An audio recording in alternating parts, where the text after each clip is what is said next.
மணி tax நேயர்களுக்கு வணக்கம். நயன்தாரா, த்ரிஷா இவங்களாம் சோலோ பெர்ஃபார்மன்ஸில் ப்ராமினன்ட் ரோலில் நடிச்சிட்டு இருக்காங்க. ஒரு ஹீரோ என்ன கேரக்டர் பண்ணுவாங்களோ அந்த மாதிரி கேரக்டர் செஷனில் நடிச்சுட்டு இருக்காங்க.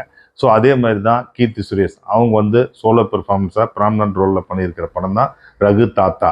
இந்த படம் வந்து ரிலீஸ் ஆகிருக்கு. இந்த படத்தினுடைய கதை என்ன? கீர்த்தி சுரேஷ் அவங்க வந்து ஒரு பேங்க்ல வந்து கிளர்க்காக ஒர்க் பண்ணுவாங்க. அது மட்டும் இல்லாமல் வள்ளுவன்பேட்டைங்கிற கிராமத்தில் ஹிந்தி நுழையக்கூடாது, ஹிந்தியை எதிர்க்கிறோன்னு சொல்லிட்டு அவங்க தாத்தா எம்எஸ் பாஸ்கரோட ஒரு பெரிய போராட்டமே பண்ணி ஹிந்தி உள்ள நுழையவே வராத பார்த்துக்குவாங்க. அது மட்டும் இல்லாமல் இவங்க ஒர்க் பண்ணுற பேங்க்லேயே வந்து ஹிந்தியில் எழுதுறதுக்கே பயப்படுவாங்க. ஏன்னா அந்த அளவுக்கு அங்கே வந்து ஹிந்தி எதிர்ப்பை வந்து பதிய வச்சிருப்பாங்க. இந்த கதை வந்து 1960 நடக்கிற மாதிரி காட்டியிருப்பாங்க. அப்போ வந்து பார்த்தீங்கன்னா இவங்க எம்எஸ் பாஸ்கருக்கு வந்து கேன்சர் வந்திருக்கும். வந்தோடனே அவர் வந்து சொல்லுவார், வழக்கம் போல் சொல்லுவார் இல்லையா, எனக்கு ஒரே ஒரு ஆசைமா உன்னை ரொம்ப செல்லமாக உன்னை பேத்தியாக நான் வளர்த்திருக்கிறேன், உன்னை கல்யாணம் பண்ணி பார்த்துட்டா எனக்கு போதும்பாங்க. ஆனால் கீர்த்தி சுரேஷ் தந்தை பெரியாரோடைய கொள்கையினால் ஈர்க்கப்பட்டு அதன்படி வளர்றவங்க. அவங்க வந்து என்ன சொல்லுவாங்க, பெண்கள் வந்து எந்த இடத்துக்கு அடிமையாக இருக்கக்கூடாது, பெண்களுக்கான தனி சுதந்திரம் இருக்கணும், பெண்கள் வந்து தங்களுடைய தேவைகளுக்கு தேவையான உழைப்பை தாங்களும் உருவாக்கணும், நல்ல கல்வி கற்கணும் அப்படிங்கிற மாதிரி அவங்க வந்து ஒரு முற்போக்கு சிந்தனை உள்ளவங்க. அவங்க வந்து கல்யாணம் பண்ணிக்கிறதுக்கு கல்யாணத்துக்கு வந்து அவங்க எதிர்ப்பு தெரிவிக்க மாட்டாங்க.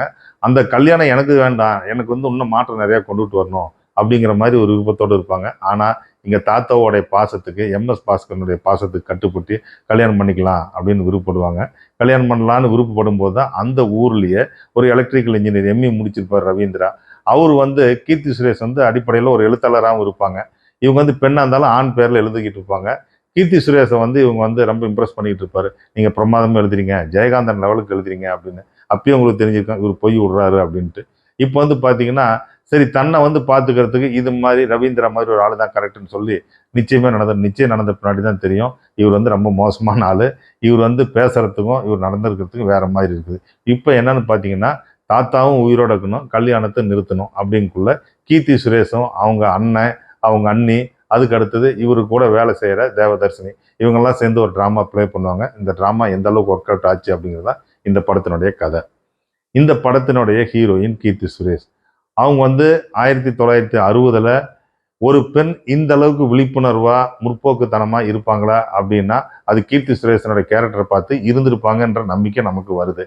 அவங்க வந்து ஹிந்தி ஒழிக அப்படின்னு சொல்லுவாங்க, ஹிந்தி வந்து திணிக்க விடமாட்டேன்னு சொல்லுவாங்க. அதுக்கு அடுத்து பார்த்தீங்கன்னா அங்கே இருக்கிற மக்களுக்கெல்லாம், அங்கே இருக்கிற ஸ்கூல் பிள்ளைங்களுக்கெல்லாம் தமிழை போதிப்பாங்க.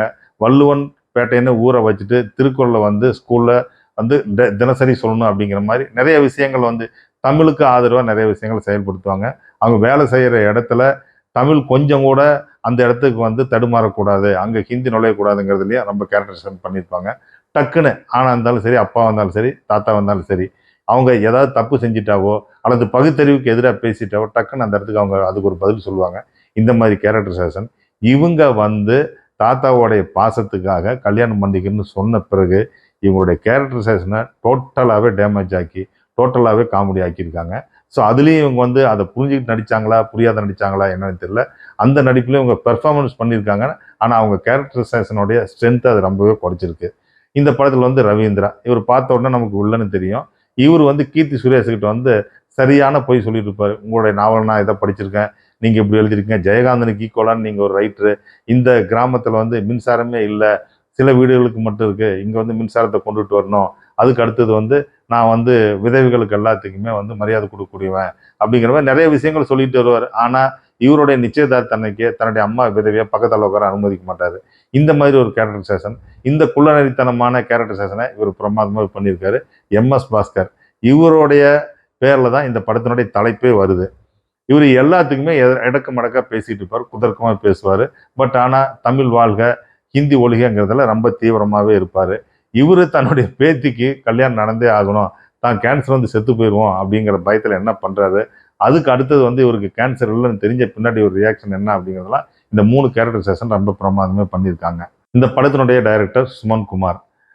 இந்த கதையை வந்து ஆரம்பத்தில் இந்தி எதிர்ப்புக்கு ஒரு கிராமம் இருக்குது, ஹிந்தி வந்து உள்ள நுழையக்கூடாது, தமிழை வளர்த்துறதுக்கு ஒரு கிராமம் இருக்குங்கிற மாதிரி ஃபர்ஸ்ட் ஹாஃபில் கொண்டுட்டு போவார்.